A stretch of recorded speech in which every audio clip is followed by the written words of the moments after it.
Hosea 6 through 10. A call to repentance, chapter 6. Come, let us return to the Lord, for it is He who has torn, and He will heal us. He has struck us down, and He will bind us up. After 2 days He will revive us, and on the third day He will raise us up, that we may live before Him. Let us know. Let us press on to know the Lord. His appearing is as sure as the dawn. He will come to us like the showers, like the spring rains that water the earth. What shall I do with you, O Ephraim? What shall I do with you, O Judah? Your love is like a morning cloud, like the dew that goes away early. Therefore I have hewn them by the prophets. I have killed them by the words of my mouth, and my judgment goes forth as the light. For I desire steadfast love, and not sacrifice, the knowledge of God rather than burnt offerings. But at Adam they transgressed the covenant. There they dealt faithlessly with me. Gilead is a city of evildoers, tracked with blood. As robbers lie in wait for someone, so the priests are banded together. They murder on the road to Shechem. They commit a monstrous crime. In the house of Israel I have seen a horrible thing. Ephraim's whoredom is there. Israel is defiled. For you also, O Judah, a harvest is appointed. When I would restore the fortunes of my people, chapter 7, when I would heal Israel, the corruption of Ephraim is revealed, and the wicked deeds of Samaria, for they deal falsely, and the thief breaks in, and the bandits raid outside, but they do not consider that I remember all their wickedness. Now their deeds surround them, they are before my face. By their wickedness they make the king glad, and the officials by their treachery. They are all adulterers. They are all like a heated oven, whose baker does not need to stir the fire, from the kneading of the dough until it is leavened. On the day of our king the officials became sick with the heat of wine. He stretched out his hand with mockers. For they are kindled like an oven, their heart burns within them. All night their anger smolders. In the morning it blazes like a flaming fire. All of them are as hot as an oven, and they devour their rulers. All their kings have fallen, none of them calls upon me. Ephraim mixes himself with the peoples. Ephraim is a cake not turned. Foreigners devour his strength, but he does not know it. Gray hairs are sprinkled upon him, but he does not know it. Israel's pride testifies against him, yet they do not return to the Lord their God, or seek him for all this. Ephraim has become like a dove, a silly and without sense. They call upon Egypt, they go to Assyria, and as they go I will cast my net over them. I will bring them down like birds of the air. I will discipline them according to the report made to their assembly. Woe to them, for they have strayed from me. Destruction to them, for they have rebelled against me. I would redeem them, but they speak lies against me. They do not cry to me from the heart, but they wail upon their beds. They gash themselves for grain and wine. They rebel against me. It was I who trained and strengthened their arms, yet they plot evil against me. They turn to that which does not profit. They have become like a defective bow. Their officials shall fall by the sword because of the rage of their tongue. So much for their babbling in the land of Egypt. Israel's apostasy, chapter 8. Set the trumpet to your lips. One like a vulture is over the house of the Lord, because they have broken my covenant and transgressed my law. Israel cries to me, my God, we, Israel, know you. Israel has spurned the good. The enemy shall pursue him. They made kings, but not through me. They set up princes, but without my knowledge. With their silver and gold they made idols for their own destruction. Your calf is rejected, O Samaria. My anger burns against them. How long will they be incapable of innocence? For it is from Israel an artisan made it. It is not God. The calf of Samaria shall be broken to pieces, for they sow the wind, and they shall reap the whirlwind. The standing grain has no heads. It shall yield no meal. If it were to yield, foreigners would devour it.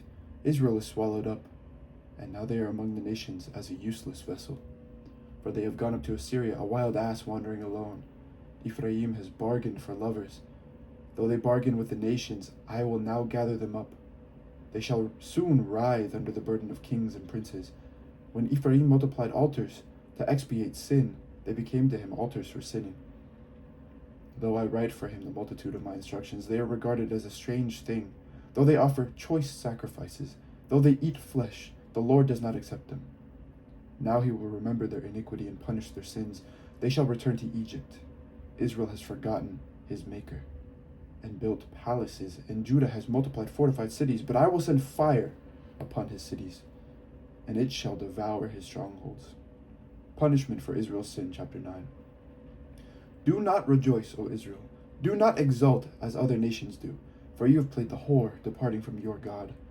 You have loved a prostitute's pay on the threshing floors. Threshing floor and wine vat shall not feed them, and the new wine shall fail them. They shall not remain in the land of the Lord, but Ephraim shall return to Egypt, and in Assyria they shall eat unclean food. They shall not pour drink offerings of wine to the Lord, and their sacrifices shall not please him. Such sacrifices shall be like mourner's bread. All who eat of it shall be defiled, for their bread shall be for their hunger only. It shall not come to the house of the Lord. What will you do on the day of appointed festival, and on the day of the festival of the Lord? For even if they escape destruction, Egypt shall gather them, Memphis shall bury them, nettles shall possess their precious things of silver, thorns shall be in their tents. The days of punishment have come, the days of recompense have come. Israel cries, the prophet is a fool, the man of the spirit is mad. Because of your great iniquity, your hostility is great. The prophet is a sentinel for my God over Ephraim. Yet a fowler's snare is on all his ways, and hostility is in the house of his God. They have deeply corrupted themselves, as in the days of Gibeah. But he will remember their iniquity. He will punish their sins. Like grapes in the wilderness, I found Israel. Like the first fruit on the fig tree, in its first season, I saw your ancestors. But they came to Baal Peor and consecrated themselves to a thing of shame and became detestable like the thing they loved. Ephraim's glory shall fly away like a bird.